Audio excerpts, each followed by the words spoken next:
Stand on any beach and look toward the horizon. It feels infinite, endless, untouched. Most people believe the ocean belongs to everyone, or perhaps to no one. But that belief quietly disappears the moment nations begin drilling for oil, deploying warships, laying internet cables, or searching for rare minerals beneath the seabed. Suddenly, the question changes. Who has the right to be here? Who owns the resources below? Who writes the rules when there are no fences, no walls, and no visible borders? The answer is neither geography nor military power alone. It is law, an invisible architecture stretching across nearly 70% of Earth's surface. A framework so influential that without it, modern maritime trade, global energy, international diplomacy, and even the internet would descend into uncertainty.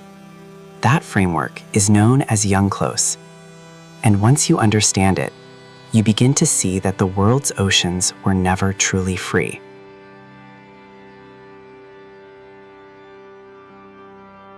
For thousands of years, the sea represented freedom. Anyone with a ship could sail beyond the horizon. Empires rose, not because they owned the ocean, but because they controlled those capable of crossing it. As maritime commerce expanded, so did conflict. Fishing fleets collided. Oil discoveries triggered disputes. Naval patrols challenged one another. Scientific exploration reached greater depths. Technology transformed the seabed into an economic frontier. The ocean no longer connected civilizations. It became a competition for resources. A competition without clear rules cannot remain peaceful forever. Eventually, the world faced a difficult question. How do you divide something that appears impossible to divide? Not with walls, not with fences, but with law. An invisible legal architecture stretching across every ocean, quietly defining where sovereignty ends, where shared responsibility begins, and where the next geopolitical crisis might emerge.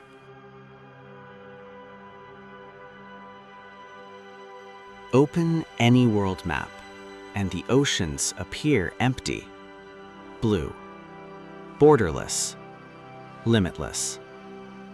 But that map is incomplete. Beneath its simplicity exists another map, one invisible to the naked eye. A map built from treaties, jurisdiction, maritime law, and international negotiation. This invisible map determines where countries may extract energy, where submarine cables may be installed, where fishing rights exist, where naval forces may operate, and where competing claims begin to overlap. Most people never see this map, yet governments, corporations, energy companies, shipping giants, and military planners study it every single day. Because in the 21st century, power is no longer determined only by territory above the surface. Increasingly, it is determined by the legal architecture beneath it.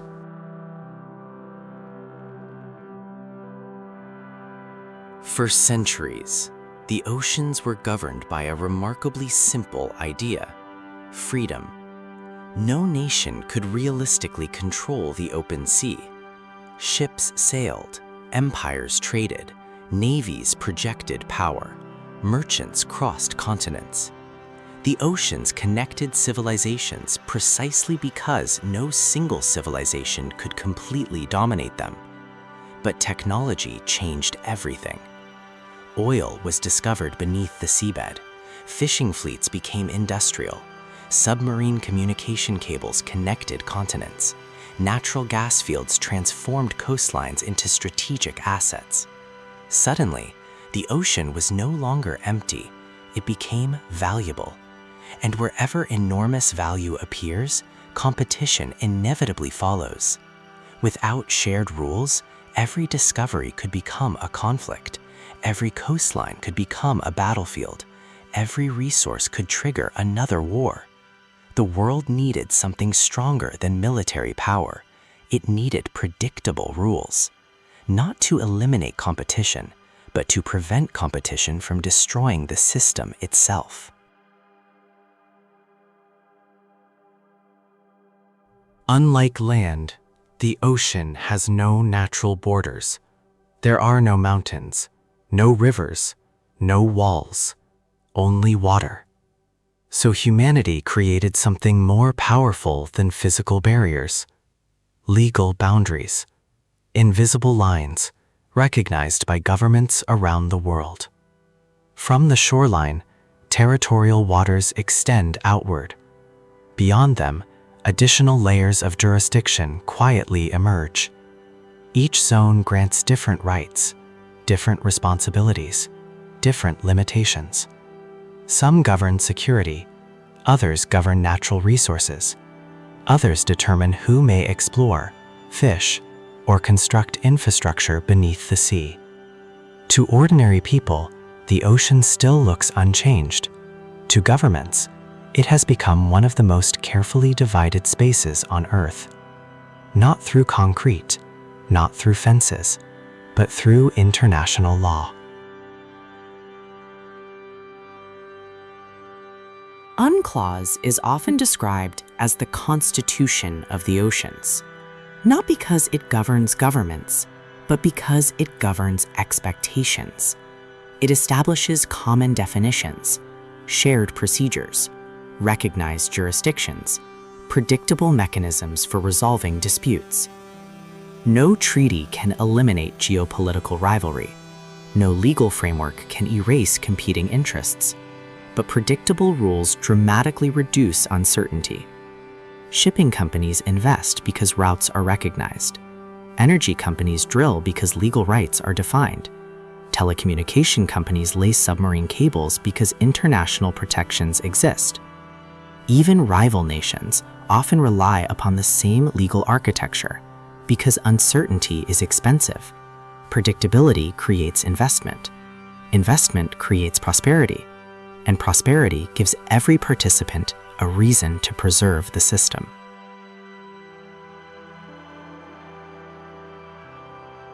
Most people think the ocean is valuable because of the water.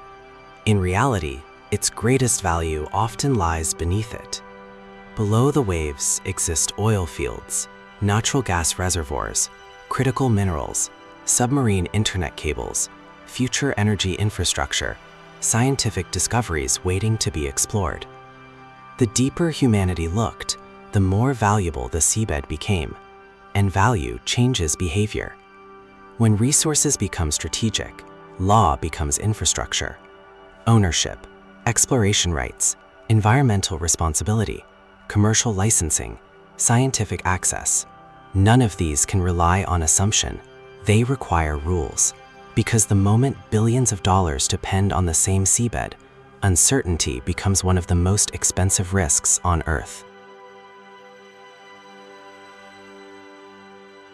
Not every coastline carries the same strategic value. Some nations inherit vast maritime spaces. Others possess only narrow access to the sea. A few occupy locations where shipping routes, energy reserves, and military interests intersect. Geography creates opportunity. Law transforms that opportunity into recognized influence. A nation with limited land may command extraordinary maritime resources. Another with enormous territory may struggle to project influence beyond its coastline. The ocean rewards neither size nor population. It rewards position. And once legal recognition is added, position becomes leverage. This is why maritime disputes rarely begin with water. They begin with what the water makes possible.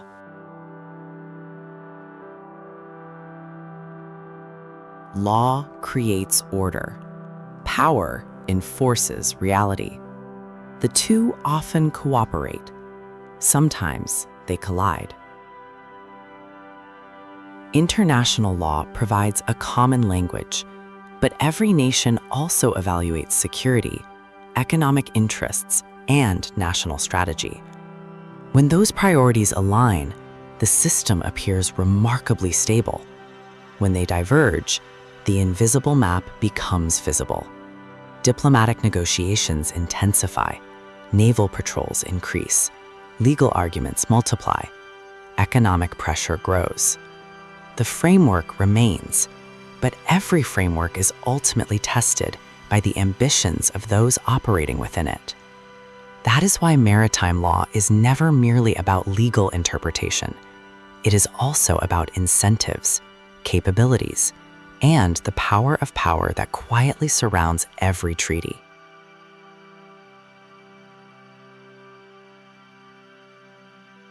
The greatest misconception about the ocean is that it represents freedom without limits. In reality, the modern ocean is one of humanity's most carefully organized systems. Its borders cannot be seen. Its institutions rarely make headlines. Its legal architecture remains invisible to most people. Yet every container ship, every offshore platform, every submarine cable, every fishing fleet, and every naval deployment moves within that invisible framework. The ocean is not governed by water. It is governed by architecture, an architecture built from law, maintained through cooperation, continuously tested by geopolitics. Because civilization does not depend only on physical infrastructure. It also depends on invisible systems that allow billions of people, thousands of corporations, and nearly 200 nations to operate inside the same global environment. The sea appears boundless. Its rules are not, and those rules quietly shape the future of global power.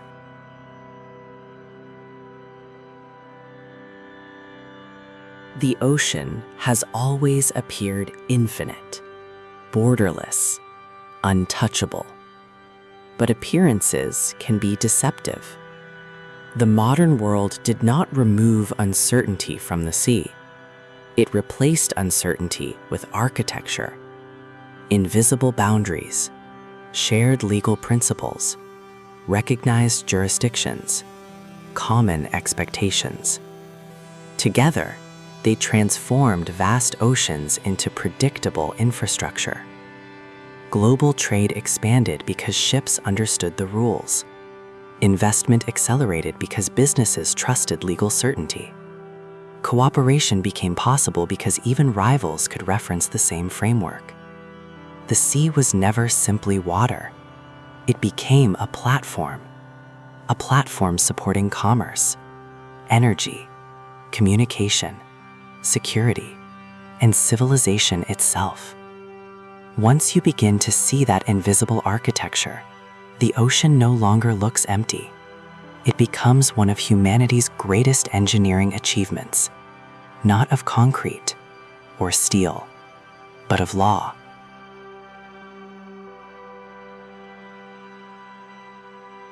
Today, we explored the invisible laws beneath the oceans. Next time, we will uncover another hidden architecture shaping civilization. Because every shipping route, every financial network, every digital platform, every energy corridor, and every geopolitical rivalry rests upon rules that most people never notice. If you want to understand why nations compete, why markets move, and why certain systems quietly become indispensable, subscribe to NEXERA. Because beneath every visible event, there is an invisible architecture waiting to be decoded. The world is often explained through politics, through economics, through history. But beneath every headline exists a deeper layer, a layer of systems, rules, institutions, infrastructure, invisible architectures that quietly organize civilization. The more clearly you understand those systems, the more clearly you understand the world. Because power is rarely created by chance. It is designed, protected, connected, and sustained through architecture. This is NEXERA. We don't just explain what happens, we reveal the systems that make it possible. Decoding systems, architecting wealth.